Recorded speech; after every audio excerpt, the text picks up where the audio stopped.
you. Maybe not everyone, but there are many Bilams who are looking for you to slip up. They're looking for you to do something that they could pounce like Bilam and say, those cursed Jews, look what they did. And our job, of course, is to not only not give them something to curse us about, but on the contrary, to force them to praise us. That even those who are reluctant to praise the Jewish people, even those who are looking for our faults, who would love to point a finger at the Jewish people, should be forced to acknowledge, to recognize, to admit the goodness, the righteousness, the greatness of the Jewish people. And every person in their own small way can do that. When you go out into the world and you act like a mensch and you treat people well and you act with kindness, then people who work with you or work under you will say, wow, look at that Jewish person, how kind they are, how generous they are, how fair they are. Every day we have opportunities to elicit blessings and praise for the Jewish people and set an example for others, just like the Jews in the desert forced Bilam to say words of blessings. So that's the basic story. Now, there are many beautiful things that Bilam ended up saying. And one of the prophecies, and these were all prophetic words because he was a prophet, he said, the Jewish people are like a lioness that crouches down, a crouching lion. And the question the rabbis say is, yes, we know a lion is the symbol of the state of Israel. A lion is power and might. But why did he say we're like a crouching lion? Why didn't he say we're just like a powerful lion? Why a crouching lion? The rabbis say something very beautiful. They say, if you ever go to a zoo or if you go to a safari, you see a lion. Sometimes the lions are walking around on all four. Sometimes they're crouching. But even when you look at that crouching lion, he's still a lion. And you're not going to mess with that lion. Because he may be in a crouching position for the moment, but in an instant he could jump up and all his power is right there. The same thing with the Jewish people. Throughout our history, there are many times, most recently the Holocaust, of course, tragically, that we were forced to be put in a crouching position. But the greatness of the lion is that he's always a lion. When you're a lion, when you have a lion heart, as they say, you have a lion heart. The Jewish people have a lion heart. And we could be crouching for periods of time. Throughout our long history, there have been many periods of pogroms and inquisitions and holocausts, tragically, that we've been crouching. But then we stand back up and we regain all of our power, our ferocity, and our strength. And that's what we saw in our generation with coming home to Eretz Yisrael after the Holocaust. Never underestimate the power of the Jewish people, the greatness, the inner strength. And that applies to every person as individuals. Sometimes we go through periods of our life where we're in a compromised, crouching position, but we always have within us the spiritual fortitude and DNA of our ancestors, the power of the lion, the strength of the Jewish people within us. There is a very, you could say almost humorous story in this week's Torah portion that you may want to read up more about. Everyone knows one of the most famous Disney, I think, movies was Shrek. Shrek was about a talking donkey. Well, guess what? The original Shrek story is in this week's Torah portion. You can read it for yourself. But as Bilam is going on his way, being accompanied by the officers of Moab, of Midian, who want to bring him to curse the Jews in the desert, his donkey that he's riding on sits down and refuses to walk. And I'm sorry, let me back up. First, the donkey veers off the path, goes off the road, and Bilam hits the donkey to get him back on the path. And then an angel of God stands right in front of the donkey to block its path. And the donkey goes off to the side and he presses Bilam's foot into the wall. And now Bilam really angry because he injured his foot in the wall because the donkey went off to the side and he hit him again. And then a third time, the angel stood in his path and he had nowhere to go. So now the third time the donkey crouches down and he refuses to walk because he has nowhere to go. He's in a narrow place and there's an angel in front of him. And now Bilam really gets angry, and he takes a stick and he starts beating the donkey. And here we go. You want to see it inside? It's chapter 22 of the book of Numbers, verse 28. Vayiftach Hashem et pi ason. The God opened up the mouth of the donkey. Vatomer leBilam, and he said to Bilam, "What have you done to me that you hit me 3 times?" And Bilam says, "What do you mean? You made a mockery out of me. Look what you did. I'm traveling with all my dignitaries, and you go into the wall. You hit my foot. You sit down." And the angel said, the donkey says to Bilam, the talking donkey, says, "I'm your faithful donkey that you've ridden on all your life. Why would you hit me like this? Have I ever done this before? Clearly something's going on." And suddenly the eyes of Bilam are opened up, and he sees the angel in front of him. And he bows down to the angel. And the angel says to him, "Why did you hit your donkey 3 times? And he says, "Well, he kept on going off the road." And at that point, that Bilam apologizes. He says to the angel, "I'm sorry. I didn't know you were on the path. And if you don't want me to go on this mission to curse the Jews, I'll go back." And the angel of God says to Bilam, "You can go, but remember, only what God allows you to say will you say." And he continues on his journey. And here we have, again, a very powerful story. And it sounds a little comical. Of course, God can make a donkey speak. That's not a problem. But what's the deeper message? And the deeper message is that sometimes we're so blinded by our ambitions. Bilam wanted to get rich. He wanted to get a lot of gold and silver from the king of Moab, from Balak. And he was so blinded by the desire for wealth that he couldn't even see what a donkey was able to see. The donkey sees the angel of God. He doesn't see the angel of God. And the donkey has to tell him, "I can't go. And look, open your eyes. There's an angel of God right here." And the message is so powerful. The message is that sometimes we're on the way to do the wrong thing, like Bilam is on the way to curse the Jews.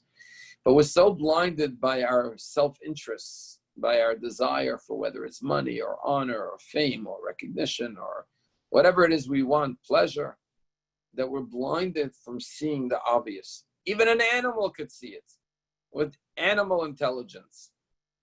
But we human beings fail to see it. Why? Because our own desires mask and cover up the truth from our own eyes. That we fail to see it, not because it's not visible or apparent, but because we are wearing blinders to it. And it just shows you how a person could be so subjective to fail to see right from wrong. And it's a lesson for all of us to not be bribed by money or other rewards to the extent that we can't even see right from wrong and realize when we're going on the wrong path, as Bilam was not able to see that he was going on the wrong path in trying to go and curse the Jewish people. One of the prophecies that Bilam says, and again, they're all prophetic words, although it came from a Gentile prophet who was motivated with bad intentions, but he spoke the truth because God put the words in his mouth. And I'm going to read this verse in Hebrew and translate in English, and you'll see how true it is. Bilam says, Ki meirosh tzurim erenu. I see this nation from its origins, meaning I go back to its forefathers, Abraham, Isaac, and Jacob, Sarah, Rebecca, Rachel, and Leah.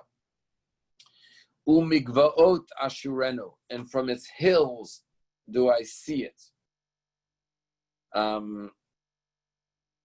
What does that mean? I see their foundations, their patriarchs and their matriarchs, and that they're built on the foundation of great forefathers and mothers. And then he says the following words: Hein am levadad yishkon.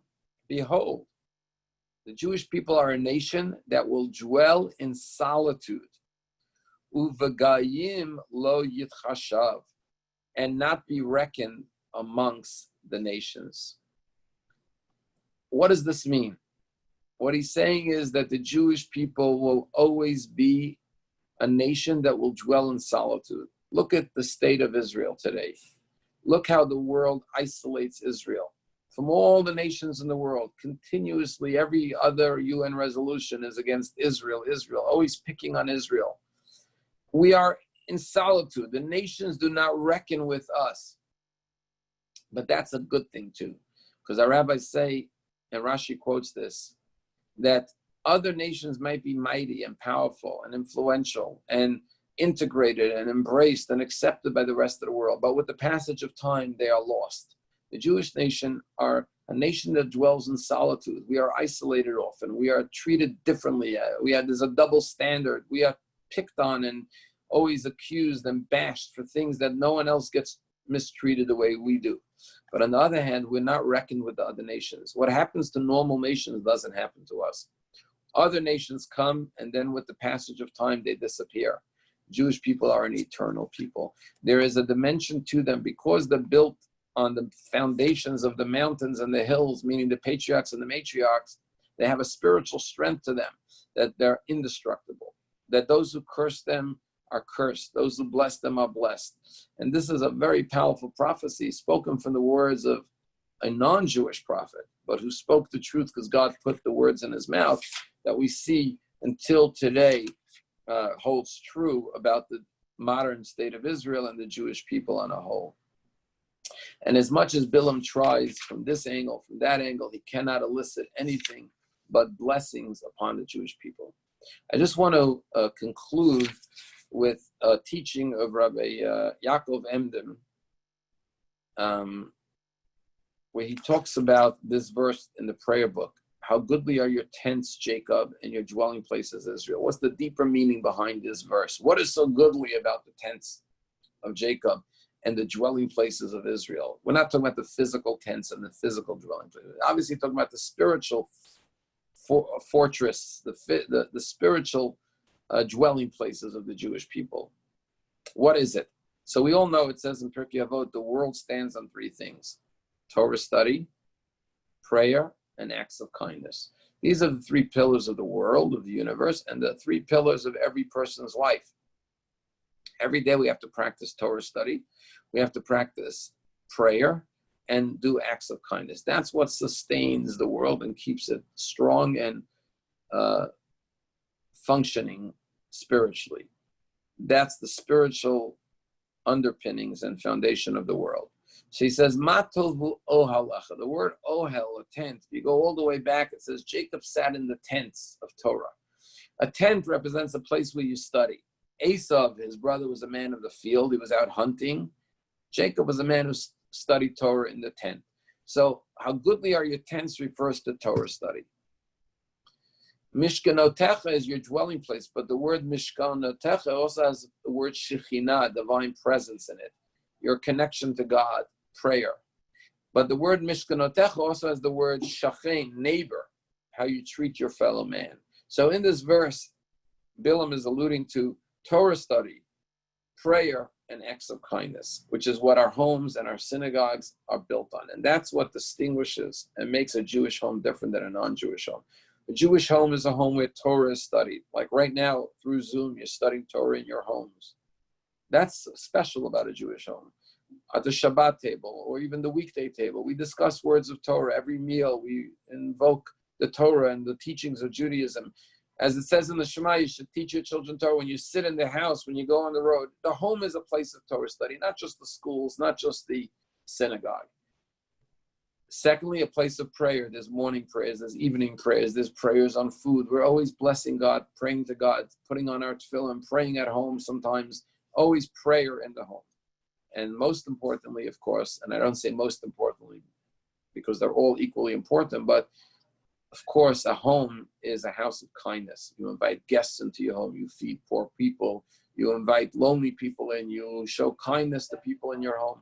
Your home is a bastion of kindness, of acts of chesed, of generosity, of loving kindness.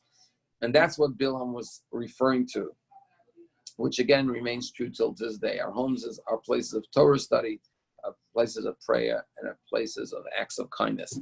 Our synagogue is, of course, built on those three things. When you come to shul, you daven, you learn, and you give tzedakah. That's what a synagogue is all about. And I often tell people that Palm Beach Synagogue, the acronym is PBS, which could also stand for prayer, benevolence, and study, which again are the three pillars upon which the entire world stands. And it's interesting that The order is the order of Pirkei Avot. First Torah study, then prayer, then acts of kindness. And its reason is because once you start with Torah education, eventually you will pray because you'll learn about God and you'll want to pray to God. Once you pray, you will then do acts of kindness. There are many Jews who do acts of kindness, but it doesn't mean they ever go to shul to pray or ever study Torah. They may support the Jewish Federation and give a lot of charity, which is wonderful. They're philanthropic. But you will very rarely find a Jew who studies Torah, doesn't give tzedakah, or doesn't pray. Because once you study, the Torah will lead you to prayer and will lead you to acts of kindness. So Torah is the catalyst that brings about all the other three pillars. So we must have all three pillars, but Torah is first. And that takes us back to what we started with. Lubavitcher Rebbe once said to Herman Wouk, the famous author, he said, American Jews, you can't tell them to do anything, but you could explain to them why they should do everything. You can't tell people what to do, but through Torah, you could show them the beauty, you could show them the inspiration, you could show them the depth, the wisdom, the passion of Torah knowledge. And that will inspire them to want to practice more, to want to do more, to want to pray to God, to want to connect with Hashem, and to want to do acts of tzedakah and chesed. And that's what we've seen in our generation. So many Jews who voluntarily, willingly, although their parents didn't educate them, they discovered Judaism on their own and connected to Judaism and to Hashem, and now pass it on to their children. And it all begins with the Torah study, which leads to prayer. As someone said, Torah is God speaking to us. Prayer is us speaking to God. Charity and kindness is us speaking to one another. And that's what it's all about. It's that three-way communication. God speaks to us, we speak to him, and most importantly, we speak to one another, which is acts of kindness. And so these are the three pillars that are alluded to in the words, O Alecha, your tent, the study Torah tent, and Mishkanotecha from the word Shekhinah, divine presence, connecting with God, and Shachain, your neighbor, connecting with your fellow man, with your neighbor. I'll just finish with this story. I can't vouch if it's 100% true, but they say there was a rabbi, there was a lot of talking going on in the synagogue during prayers, and the rabbi was very upset, and he gave this big sermon about all talking must stop in the synagogue, no speaking allowed. And people took it seriously and they stopped talking. But then the rabbi noticed over the coming weeks that more and more people were coming to him saying they're unemployed, more and more people were coming that they couldn't find the shidduch, more people were coming with different problems. He started to investigate why suddenly a spike and all these things. And he realized that when people talk in shul, they talk about good things. They're like, this guy needs a job, anything for him, or this girl needs a shidduch, a boyfriend. They're helping each other out. Once he made an edict, no talking in shul, suddenly all the problems in the community started to rise. Well, in our shul, we have a simple solution. During the shul, we daven and don't talk. Then we go to the kiddush and we talk and we look out for each other. But one of the most beautiful things about shul is not only the davening, the prayers, and the learning, but the acts of kindness. I was just telling my son this morning about this. We were driving to the orthodontist, and I told him that a member of our synagogue, I won't mention her name, this happened 2 years ago. She was ill for a while, and she couldn't come to shul. So I went to visit her. She has a little apartment, in Century Village. I called her that I would come visit her. When I walk in the morning, I see another member of the synagogue in her kitchen cooking. I'm like, what are you doing in her house, cooking in her kitchen? And then I discovered that for the past month, when this woman had a surgery and she was in bed, this friend in the community who met her in shul and they became friends through the synagogue, who also lives in Century Village, would come over to her house every morning to cook her breakfast and make her meals for the day. And I didn't even know they were such close friends. I surely didn't know she was making breakfast and meals for her every day. But that's what a shul is about. A shul is not just a place of Torah study. It's not just a place of prayer. We think of it primarily as that, but it's where we do acts of kindness and connect with each other and look out for one another. And sadly, because of the COVID, we're not in shul as much. So we have to make sure to call each other and reach out to each other, that even if we don't see each other on a regular basis, make sure that we're all taking care of each other until we get through this situation and we're able to reunite and come back into the synagogue again. So I wish everyone a beautiful day. Stay safe, stay healthy, stay strong. And I look forward to seeing everyone very soon. God willing, when this is over, we'll be reunited once again. And all the best to each and every one of you. Thank you for joining the class today. Have a nice day. Thank you, Rabbi. Thank you.